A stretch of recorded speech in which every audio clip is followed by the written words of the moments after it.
Oh, you damn right. Let's get another recruiting hour going after that second big weekend, before that third big weekend. We're going to go over as much of that list as we can. Recruiting never stops. And we'll start with a little bit of a look back to that second weekend, which did include Mr. Ojo. Don't worry, your Ojo update is coming. That's Jason Sukumel, orangebloods.com. He is busting his ass these last couple weeks. We appreciate his great work. We also appreciate Longhorn Wealth Management Group, our incredible sponsor. Shout out to John and his crew, proud Texas X's Life member, 6 siblings, and his wife, all UT folks. And that's why the company's branded Longhorn Wealth Management Group. They are all about providing investment, retirement, insurance, and estate planning, and they've been doing it over 30 years. And John was noticing it literally came down to a difference of just 2 points. But this past weekend, UT did win the Directors' Cup for the 4th time in the last 5 years. John is proud of Chris Del Conte, all the Texas coaches and athletes for their wonderful accomplishment. To honor the incredible success, John wants to offer all Orange Bloods Live fans the opportunity to take advantage of that free 90-minute private consultation we've been talking about. Learn how working with a certified financial planner like John can help you maximize your wealth, minimize your taxes, and ensure your legacy. Just call 972-707-4900 or go to longhornwealth.net. Be sure to ask about that free 90-minute private consultation. It was another exciting weekend on the 40 acres because there was all kind of visitors in. Jason, before we get to OV weekend number 3, the last official visit weekend of June, let's peek back to the June 13th weekend. What do we need to know about the big names from last weekend? Yeah, I mean, so many big names were in, and you had a lot of out-of-state guys like Dre Quinn. I think Texas made a strong move there. But, the guys I think people want to hear about are the big in-state studs, Felix Ojo, Jalen Lott, even Zayden Krempin. Texas had – and I have not talked to Zayden. I've communicated via DM. But I did talk to Felix and Jalen Lott this week, and really both had tremendous visits. Felix – I thought it was interesting. I mean, on the record, Felix told me, yes, Texas is the team to beat. So it was interesting to hear him say that on the record. We've all kind of suspected it, right? We've handicapped it that way, right, Chad? But to hear Felix say that on the record was a little surprising. He is going to Utah this week. He's got a lot of friends from the Mansfield area in Utah. Felix, of course, from Mansfield. They've been talking to him about getting him up there. So he's going to go give Utah a visit. Then he's looking to decide maybe the first couple weeks of July, maybe push it back into the first week of August if he absolutely has to. But I think Texas is in a great spot. Kyle Flood did a good job. The Texas players did a really good job, okay? He mentioned the chance to hang out with Trevor Gooseby and Andre Kojo. He mentioned Nick Brooks, all these offensive tackles. Guys, some of those guys he might be competing with for positions on the depth chart if and when he shows up at Texas. So, but Trevor Gooseby was his player host. So you got to hear his perspective. Kyle Flood said, hey, we look at your frame kind of similar to Trevor Gooseby. We look at your projection, just your physical development, your mental capacity, the same as Kelvin Banks. We have you on that kind of timeline and that kind of trajectory. So really moved the needle with Felix Ojo. I think Texas is in a good spot there. Jalen Lott, a little bit trickier to predict. He's taken, I think, 5 or 6 official visits. Texas, LSU. Let me pull it up. He's going this weekend. He's going to Oregon. He's been to Georgia. He's been to Colorado. I think I might be leaving one out. Oregon, Texas, USC. I'm sorry. USC is a major player. Wow. Okay. Yeah. So honestly, I think it's Texas, Oregon, USC are probably the top 3. But he did tell me, hey, it's pretty even among all the schools I visited. He goes, I don't have any clear leader like he did at one point. At one point, it was Oregon. Oregon getting that last visit this weekend is going to be interesting to see how much they move the needle. Texas now is recruiting him exclusively at wide receiver. No more DB talk. That's really helped Texas's chances in this one. He was going to announce on July 4th. It's now going to be July 8th, which, hey, for those of us who don't love working a ton on July 4th, thank you, Jalen Lott. Great news for you. That's great news for you, Jason. But now I still got 3 other dudes announcing on July 4th, so it lightens the load a little bit. But I think Texas did a really good job there, including Chris Jackson, how badly they want him, how badly they need him, how he would be used on offense. So looking out, watching that Oregon visit this weekend to see. But I think Texas is right there in the mix for Jalen Lott all of a sudden. There you go. Some big updates there. And if you want all the big updates, we always tell you, hit orangebloods.com. I'll throw a QR code up for you. Jason's 321 article is up as we talk to you. Of course, we debut on Wednesdays at 10 a.m., but that 321 is up. There's all kinds of great content. Go check out even more information. And also in that 321 this week is commitment dates that have been set. Jason just mentioned the July 8th for Jalen Lott. Go check out a full list of them. I think I counted 13 different dates that are on there. So check it out at I added Orange Blood. one today, so it's in my mental database, but not on that story. So we're up to, I guess 14 it would be now. Maybe 14. Yeah, there you go. Go check it out at orangebloods.com. All right, Jason, last week we started with the Ojo conversation, and there's been plenty of Ojo and Turntine conversation overall. So let's be fair to the other offensive linemen here, and let's start with John Turntine because he is going to be a part of this. I know you had him marked down as a June 20th for a long time, so he's coming in this weekend. Let's start with Turntine. What's the latest feeling for you here? I still think it's going to be Texas or Texas A&M. He did visit Michigan this last weekend. I haven't seen, weirdly, a lot of reports on that. I've seen John Turntine's father posting some social media stuff saying it was a great visit, as you'd expect. I mean, Michigan does a great job, but is he going to go that far away from home? I don't know. I still favor Texas and Texas A&M. The Longhorns will get the last crack at him this weekend. A&M hosted him the first weekend of June. So, again, it's a tough one to predict. If I'm predicting Texas is going to get Felix Ojo, which that one looks pretty good, can they also get Turntine? Can they also get Zayden Krempin? I don't know. They've already got Max Wright at tackle. So how many of these guys can they, get into the fold? We'll see. I think Texas has a really good shot with Turntine, who's going to announce on July 4th, by the way. So he's already got a date. He could announce ahead of a guy like Felix Ojo. So interesting weekend for Texas and John Turntine. We'll see how things look coming out of it. But right now, I think Texas is in as good a spot as anybody. I'd probably put A&M maybe nipping at Texas's heels. But again, at some point, numbers might make this a little more tricky. Yeah, the other thing I'll be looking for, Jason, coming out of the weekend is if you get a chance to maybe talk to Turntine, what is the communication between Texas and Turntine? We know you just talked about what they're telling Ojo, and we also have some information on kind of how they're talking to some other offensive linemen as seeing them as tackles. Are they going to tell Turntine, hey, you're a tackle, you're a badass tackle for us, or are they going to discuss options for John Turntine? That's what I'm wondering. Yeah, I would guess they will sell him at tackle. I think that's where John fancies himself. Everybody else is talking to him about tackle. So I don't think Texas will tell him any differently. Now, hey, 2-3 years down the road, depending on what his body does, could he be a guard? Absolutely. But, I think if John could script this the way he wants to be a tackle, probably a left tackle. So I imagine that's where Texas will talk to him.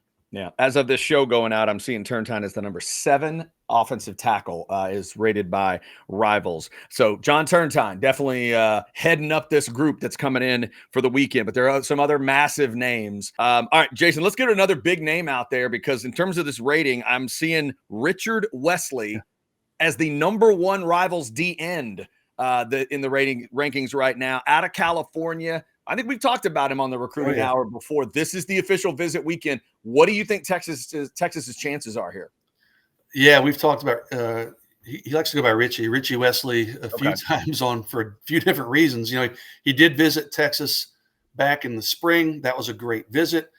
I had heard before that visit, that people out on the West Coast, mainly like USC and Oregon, who everybody thought he's going to stay out west, were saying, hey, we're a little bit scared of Texas in this thing. We think Texas has a chance. He comes and visits in the spring, has a great visit. Texas moves up his list. He tells me, I'm going to take an official visit. And then 6 weeks later or something, remember, he commits to Oregon, the famous let's jump in the pool with Dan Lanning. Right. And then what was it? See, I think it was like 2.5 weeks later, he decommits from Oregon. So he did visit Oregon. I think it's last weekend, I believe it was. He visited Oregon. We don't have it updated in our database. I believe it was last weekend he took his official visit to Oregon, but he'll be back at Texas this weekend. So, he's a tough, needless to say, right? You look at his kind of track record here. He's a tough guy to pin down, but I do know there are people close to this one who think Texas is maybe a sneakier play than a lot of people realize. Some people, again, Oregon's still going to be a factor, USC, but I think Texas has a chance if they can really put their best foot forward this weekend, which I expect they will. I think Texas has a real chance here. So we'll be keeping an eye on Richie Wesley. I expect to hear positive reports coming out of that one. Will it be enough? We'll see. And there are so many defensive line options and edge options for Texas in this 2026 cycle. It's kind of hard to predict who's going to fall where, but Wesley's a guy, needless to say, you mentioned number 1 defensive end in the country, number 6 overall player in the country. He's a guy that reclassified, but still held that lofty ranking. Texas would love to have him. If they can get him, they'll get their chance this weekend. Yeah, and remember, Sark, if you're watching, if Richie says he wants to jump in a pool, tell him you don't have your trunks. Tell him you're not jumping in a pool. That is not happening. Treasury Gym pool is closed. That is right. Pool jumping is not happening. Richie Wesley is coming in though, big time defensive end. All right, the list continues. Let's stay on the defensive side, Jason. We've talked Chase Calakup plenty on this show. He, I believe, was also at Michigan, like Turntine was last weekend. Give us an update on the North Shore product. The one consistent with Chase is that Texas has always been at the top of his list, or maybe tied at the top of his list. He's visited places like Georgia, a place you're like, okay, we need to watch that. He did visit Michigan, you said, last weekend, and he came out of that visit saying, hey, it's pretty much Texas and Michigan. Okay, those are his top 2. And Chase is a guy, I just don't see him going that far from home. He's really close with his family. They do travel with him, so I don't think they'd have a problem necessarily. But I just think when push comes to shove, and he said it, like staying close to home, he goes, that's something I'm going to have to consider. Some guys will just say it's not a factor. Chase is like, no, that's definitely an element that I'm going to consider. I just really like Texas in this one. I have for a long time.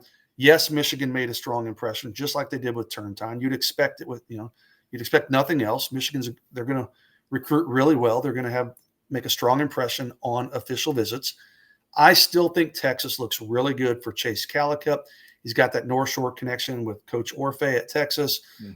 He loves Coach Akina's history, long-term history and development, his expertise. So, I think Texas is in a good spot here for Chase Calakup. He did set up a commitment date, Chad, and I don't have it. I'm trying to pull it up. If you can bear with me for a second. I'll have to find it. Okay, no, I'm sorry. June 27th. So it's 2 Fridays away. Same day Malachi Lee, the big offensive lineman out of Hawaii, who visited Texas 2 weekends ago, I guess it would have been. He set the same visit date, or commitment date, rather. So Calicut's going to make a pretty quick decision, which he had told me when I talked to him a few weeks ago. He goes, yeah, I'm going to take that last visit to Texas, and then I'm going to make a decision a few days later. So he's a man of his word. He is going to do it that next week. And I just think Texas, coming off of this visit coming up this weekend, I think Texas is going to land him on the 27th. All right, talking about this big recruiting weekend coming up on the 20th and the list that will be included. Let me get a couple more defensive names out, Jason. Then we'll talk about some Longhorn commits that will be in, a nice group of those coming in. But let me hit Cosimo Palpala, who we've talked about before. The linebacker is coming in for the official visit. What's your feeling on this one? Visited Baylor last weekend. I think he's been to Penn State. I believe he's been to Miami, if memory serves, a while back. I think that was an earlier spring visit. But, he likes Penn State a lot. He likes Baylor, but he's kind of been the one in-state linebacker Texas has really pushed for and prioritized. They've kind of flirted with some others, but Cosimo Palpala has been the guy Johnny Nanson's like, no, you're my in-state guy. I want you. I think Texas is in a good spot there. I think this weekend will push for Texas further out in front. Cosie's really interesting. He's been pretty quiet of late, as far as his visits and talking about them. So he hasn't come out and labeled any, leaders or, hey, this team's leading, or there's been movement here or there. But I know in talking to him, a few times. I know he likes Baylor. I know he's liked Penn State. That's a far away from home. He's out of the Houston area. I think Texas is the team to beat. I think they solidify that spot this weekend. I think we'll see Cosimo Palpala in this class at some point.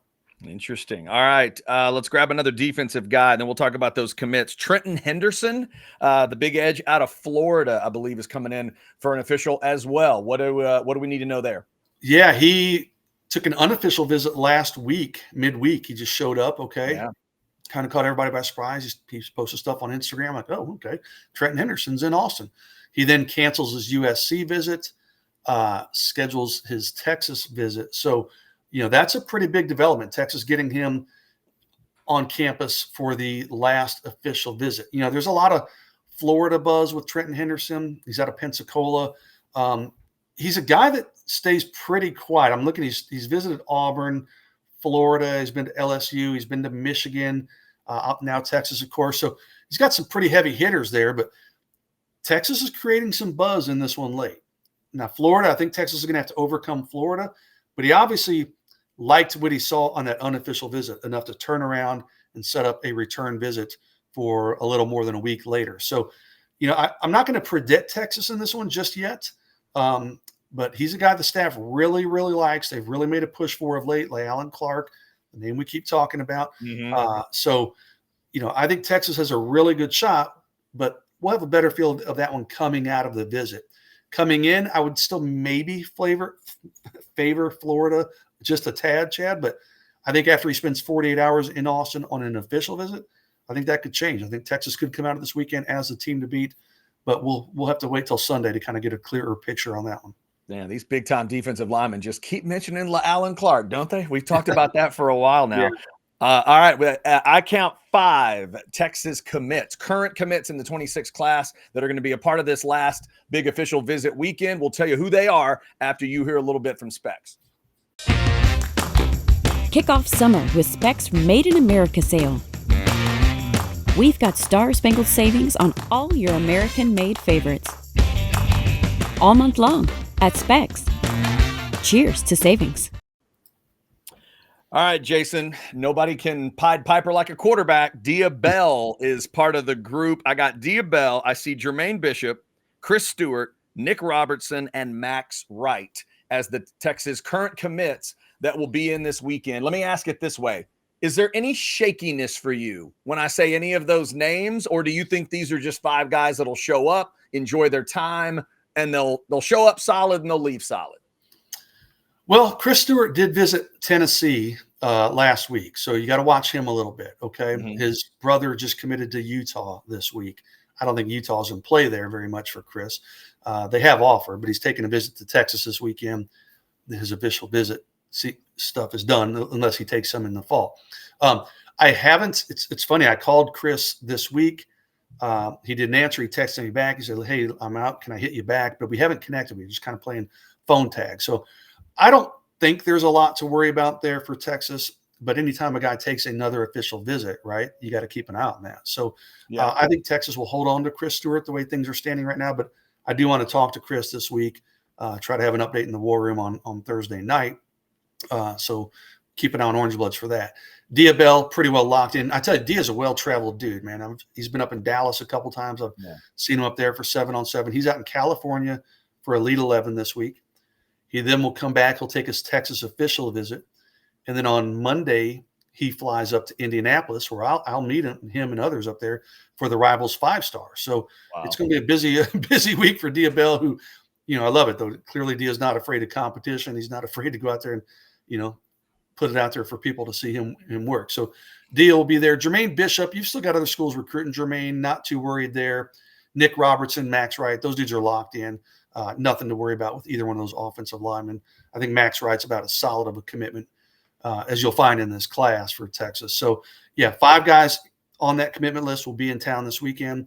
I expect those guys will be doing a lot of recruiting for the Longhorns. There you go. So maybe keep an eye on Chris Stewart, but it seems like a pretty solid group of commits coming in, 5 of them in this group. All right, we still have some big names to hit because we have not talked about Kaden Finley yet. There's a couple other names that are coming in this weekend. We'll tell you about that. Let me tell you one more time about Longhorn Wealth Management Group and everything John's got going on. John's up in the Dallas area as we talk about some of these Dallas guys. He's a part of that, was a part of the Dallas Texas Exes chapter, helped build that up. Now He's helping lead the build out in Collin County. If you live in Collin County, feel free to reach out to John. Get on that Collin County Texas X's email list for some upcoming events. And speaking of big events, John's following recruiting, that second wave of official visits for Texas football, another super talented group of recruits. He was following the Felix Ojo story, obviously, making it to campus. And with the first official visit weekend already landing 5 new verbal commitments last week, the expectation for John,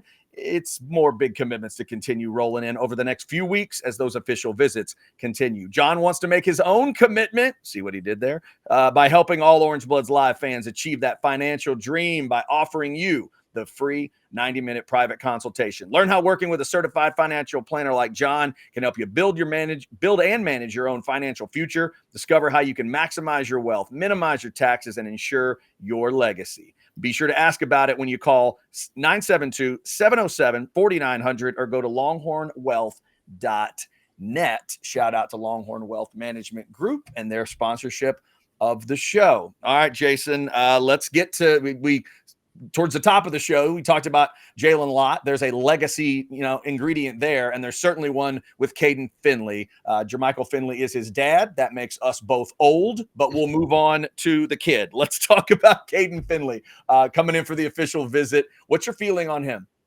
Yeah, we are. I covered Jermichael as a recruit. I was having these not on video because we didn't do YouTube channels back then, but that's back when I was calling J Mike. We called him on the landline, right? So cell phones weren't even a thing. Was it one of those? Wasn't quite that old, Chad. Wasn't a rotary dial one, but yeah. Jermichael, I covered him. Now I'm covering Kaden. Kaden, he's taken visits to places like A&M, Arizona State. I think he went to. Did he go to USC? Where did he go? I'm sorry. UCLA. He went to UCLA. I'm sorry, but this is really a Texas and Notre Dame battle. He visited Notre Dame on an unofficial visit like 2 weeks ago. And then he turned around and went back there for his official visit last weekend. So, that's hard to ignore, right? A guy that went on his own dime and a week later went back for an official visit. And he's taken multiple unofficial visits to Notre Dame too. I can say this. There's confidence on the Notre Dame side, but there's still confidence on the Austin side. And I've heard just grapevine talk like they think when push comes to shove, Jermichael may want him at Texas. Now, Kaden has told me that's not the case, but it's one thing to say it, and then when it comes time to say, hey, wait, you're going to go off to Indiana versus be here, in Austin, Texas. Those things, those conversations can get tricky at the end. Caden's going to announce on July 4th. He's one of those 4th of July commitments. Right now, coming into this weekend, Chad, I would probably favor Notre Dame. I know Texas fans don't want to hear that, but you also have to, in recruiting, try to project or predict like 3 steps in advance sometimes. Okay, so I think if you were to sit down with Kaden objectively right now, off the record, I think he'd probably say, I've got Notre Dame a little bit higher than Texas. But that can change, and I think it might change when he takes his Texas official visit this week, when he sits down and talks to his family about a commitment. I'm still cautiously predicting Texas in this one, even though I have Notre Dame at this moment as a leader. But, we'll see. This is going to be a really key weekend for Texas, for Chris Jackson, with Kaden, with his family. We'll see how it goes, but it'll be an interesting weekend to see what kind of impression they can make to kind of counteract those last 2 Notre Dame visits, which right now are the freshest ones in Kaden's mind. Yeah, I just keep thinking about that full picture for him. Jermichael's kid, the way Texas looks right now, the offense, Steve Sarkisian, you're a pass catcher, you're coming in, Arch Manning, then gives way to Dia Bell. By the way, Dia Bell, may want to introduce yourself if you haven't already. I'm sure that'll happen. Yeah. This weekend. Yeah. But it's going to be interesting to see what the decision is there. If Texas was in shambles or something right now, it's one thing, but man, it just feels like such a fit. All right. Kaden Finley will be in, the wide receiver out of Aledo, will be in this weekend for this last official visit weekend. Jason, let me try it. Kave Brown. Yeah, good for you. Look at that, Chad Hastings. I don't think we've talked about him much on the recruiting hour. Tell me about this guy out of California, right? Yeah, he is. He's a pretty new offer. Tight end out of California. Texas offered him, I the exact date here, but it was pretty recently. May 31st, they offered him. So it's been not even 3 weeks. He's coming in this weekend. He had visits when Texas offered him scheduled to USC and Boise State. Those kind of fell by the wayside. He's got this Texas visit. I was talking with him, it was last week. I said, are you going to take any other visits? And he goes, yeah, I might take like a visit somewhere close here, like a midweek visit somewhere here close to home. But this one, to me, almost looks like a no-brainer for Texas, right? Unless something just goes completely haywire this weekend, I think Texas looks great for Kave Brown. Now, the only thing that could set that back is if he says, hey, I want to wait and maybe take some other visits in September, because his stock has really blown up this spring, so he hasn't had a chance to take a ton of official visits. I think the Texas visit might be his first actual official visit. So he's one. His dad's a former MMA fighter. His stepmom is Ronda Rousey. Not that really impacts his recruitment at all, but I don't think getting away from home matters. I think they have the means to get back and forth from California to Austin pretty easily. So he's told me, he goes, I don't have a problem leaving California at all. So I think Texas, I haven't put in a future cast. I did predict in my 3-2-1 this week that Kave Brown's going to be a Longhorn. I have not put in a future cast. I need to. I'm looking at it right now. I need to go ahead and do that, because the writing on the wall just looks so obvious for me in this one. It just looks like a great fit. Texas needs a tight end. They need a guy that can stretch the field, make plays in the passing game like Kave Brown can. Hezi Kent, they had in last weekend. He's more of your he could be an offensive tackle in time. He's your jumbo tight end. Kave Brown's a guy, he's a former receiver. So this is a guy who can do some things in the passing game at a place like Texas. So he'll be in this weekend. I think there's a really good chance Texas makes a move on him. Do they close it up this weekend? I don't know. It's possible. But if not, I think it happens at some point down the road. Interesting. I didn't realize he was Travis Brown's kid. I watched UFC back in the day. I remember Travis fighting, and of course he and Ronda are together. If he ends up at Texas and those two want to visit, you don't need security. They can just stand on the sideline, no problem. Because trust me, nobody's messing with Travis Brown and Ronda Rousey. If I see Kave and his dad and stepmom, I will be on my best behavior. Yes, you will. It'll be nothing but positive words and reporting from me. So real quick before we leave him, Jason, I see him listed as an athlete here, but again, you just talked about the lineage, 6'6", 230 or whatever. So where does he project for you position wise? Do we know? He's a tight end all the way. He's definitely tight end.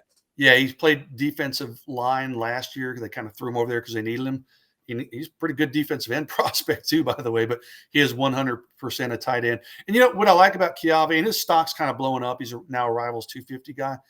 Like, I've talked to him a couple times just recently because he's new to the radar.